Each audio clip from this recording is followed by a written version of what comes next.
C'est une Peugeot, hein, c'est ça hein. Là, c'est une Renault IG 10 chevaux de 1921. Alors, en fait, ça c'est la... Il y a toute une série de 10 chevaux. Ça commence à GS, il y a IG, il y a AI. C'est à peu près toutes les mêmes. Et c'est les voitures que Renault a imaginées pour contrer la 10 chevaux de Citroën qui venait de sortir et qui était beaucoup moins chère en plus. Donc, alors, du coup, c'est une voiture assez dépouillée. Par exemple, il n'y a pas du tout d'avance réglable, des choses comme ça. Mais à part ça, c'est robuste et c'est un gros moteur, donc ça avance bien sans problème. Ce matin, c'était un vrai régal.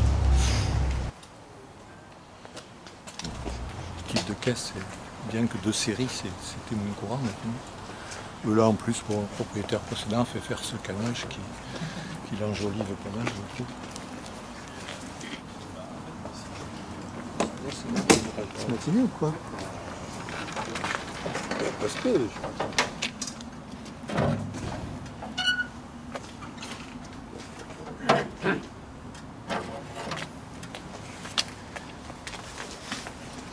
En fait, globalement, c'est une voiture qui est encore avec des technologies d'avant-guerre.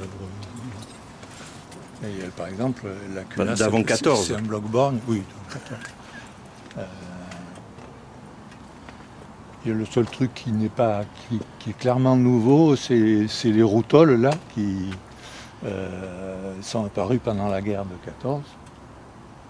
Et ce qui est amusant à voir sur cette voiture, c'est un vrai bonheur chaque fois qu'il faut gonfler. Les valves sont à l'intérieur.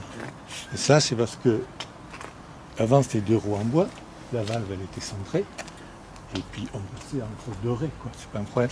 Et le jour où ils ont trouvé le moyen de faire 2 roues en tôle, d'abord ils ont commencé par simplement remplacer les raies en bois par une tôle, et puis pas de chance, comme c'était au centre qu'il y a quand même eu du déport sur la roue. Le truc s'est retrouvé à l'intérieur. C'est que en gros 2 ans après qu'ils ont commencé, on voit ça sur des Renault aussi, où la jante est pleine toujours, mais avec un petit embouti qui permet à la valve de sortir du bon côté.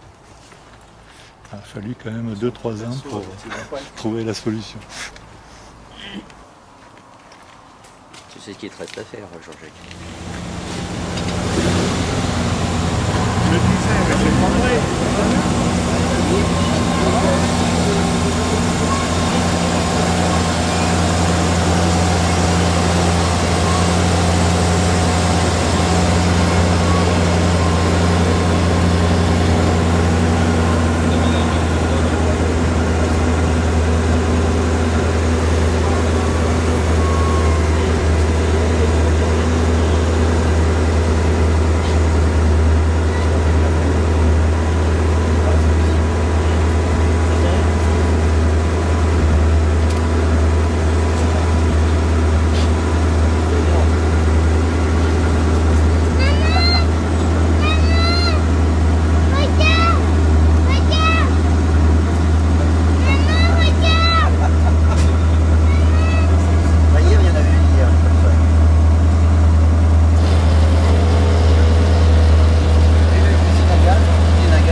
Donc c'est une T-Bird.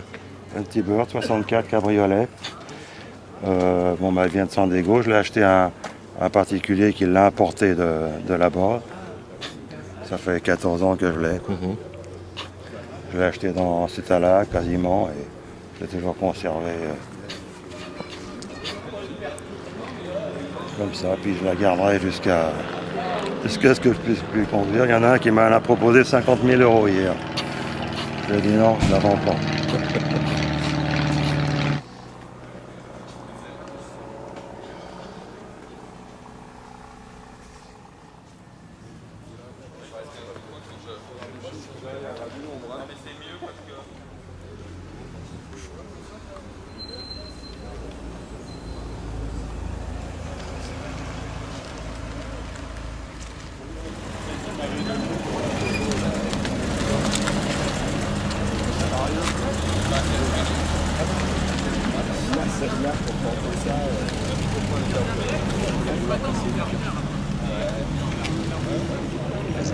Donc elle est bleu marine parce qu'elle a été peinte pour des représentants. Car j'ai découvert en dessous, elle a son petit compteur que les représentants avaient à l'époque, puisqu'ils étaient payés sur les kilométrages. Et ça permettait justement de savoir exactement le kilométrage qu'ils avaient fait. Donc elle passait sur la fosse, ils vérifiaient le kilométrage en dessous et les gars étaient payés. Ce qui fait qu'en un an ou deux, ils se payaient une voiture neuve à chaque fois. Donc elle a son compteur en dessous et c'est sa particularité qu'elle a été repeinte en bleu marine, or que c'est pas son bleu d'origine, quoi. Mais le bleu marine, ça a été fait à l'époque. C'est une histoire drôle. Donc c'est un coupé 404 de quelle année? 66. Et que j'ai acheté évidemment dans un état pas terrible. Et on a changé tous les planchers, on a fait ça. Là, j'attends que toute la culasse soit refaite pour remettre l'injection. Moi, c'est ça les voitures. La sellerie est d'origine, donc j'ai mis ça pour protéger des deux côtés. Et derrière, j'ai protégé, j'ai mis les valises d'époque. Elles sont de 66, les valises. Les valises qui sont là sont de 66. Ainsi que la raquette et le tourne-disque qui est de, pareil, 66. C'est mon truc, 66, je peux te la sortir. Tout ça, c'est de 1966, tout ça, tous ces trucs-là. Sauf la petite 404 qui a été faite à l'Assemblée générale du club 404.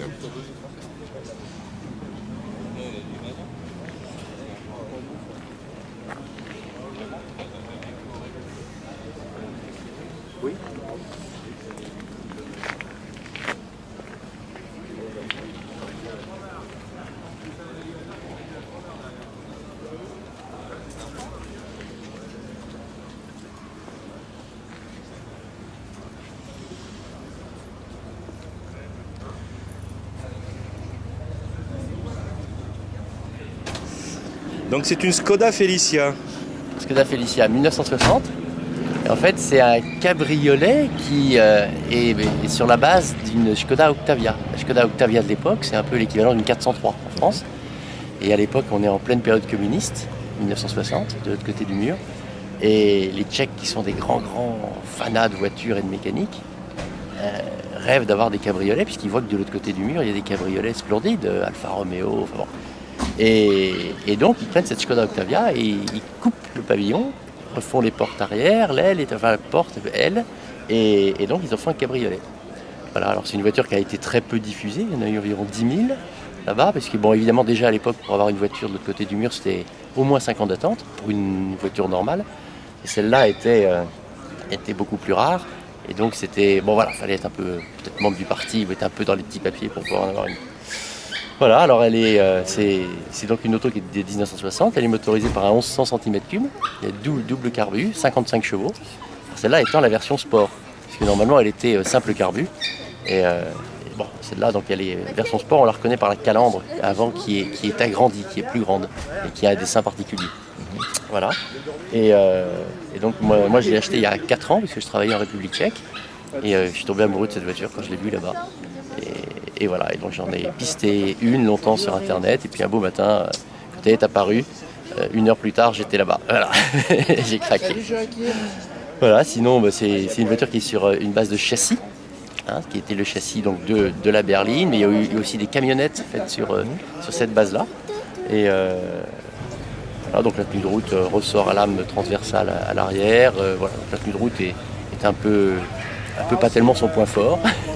Voilà, par contre elle est rigolote, c'est une petite auto amusante, voilà, économique et voilà. Alors, il y en a 5 en France que j'ai repérés, des gens, principalement des gens qui ont travaillé en République tchèque, qui sont revenus avec.